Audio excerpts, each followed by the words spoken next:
What's going on, everyone? This is Dom, and by now you're probably familiar with Robin. I unboxed it a couple of weeks back, and I've been using it since.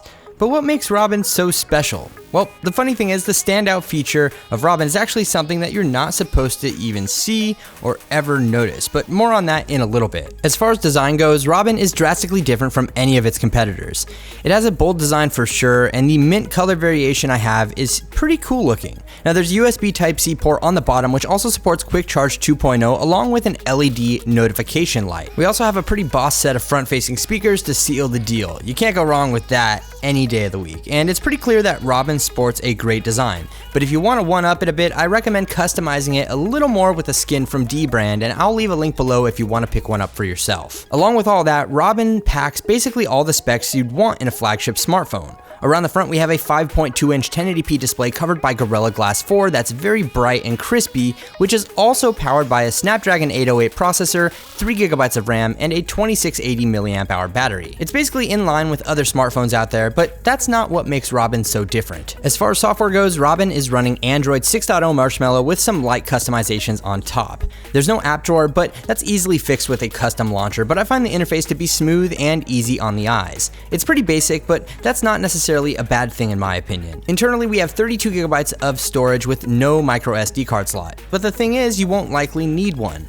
Robin utilizes the cloud to make sure that you never run out of space and gives you 100GB of cloud storage. Now Nextbit calls this smart storage, and it's pretty simple. When you begin to run out of space on Robin, it will intelligently move apps and data you don't use often to the cloud. Now you can pin specific apps to make sure what you want on your phone stays on your phone, and you can easily restore archived apps as well. In addition to that, whenever Robin is performing any of these actions, they will be indicated by the 4 LEDs on the backside, but most all of this stuff won't happen unless your phone is connected to Wi-Fi and charging. I've seen this process in action and it's nice, but it's not something that you should ever worry about, and therefore the main problem for average consumers is that you're buying a phone with a feature you'll hopefully never notice. The cloud aspect of Robin is pretty cool, but it's more of a long-term play than something you'll notice within the first few weeks or even few months of using it.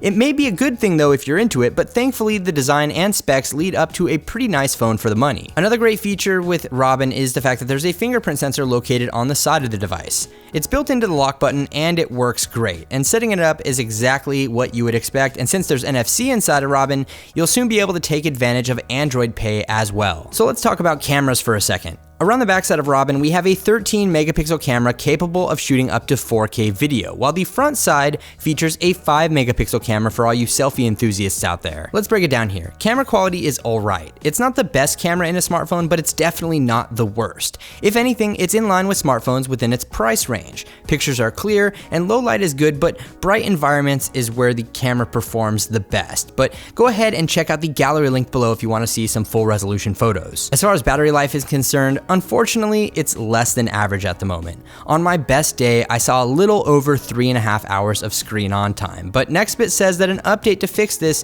is coming in the near future, though at the moment, it's just not the greatest. Here's the verdict though. Overall, Robin is a pretty nice phone. Sure, it has its poor characteristics, and its major selling point is something intangible, but it's well built, it looks great, sports some beefy specs, and has promising technology backing it that will surely make a positive impact on your daily use with storage over time. I personally think it's easily worth the $399 Nextbit is asking, but that's only if you're willing to invest in a new smartphone maker and prefer the other strong points Robin has to offer. But let me know what you think about the Nextbit Robin in the comments section below, and if you enjoyed this video, feel free to leave it a thumbs up and subscribe for more reviews like this in the future. Thanks again for watching, everyone. This is Dom, and I'll catch you in the next video.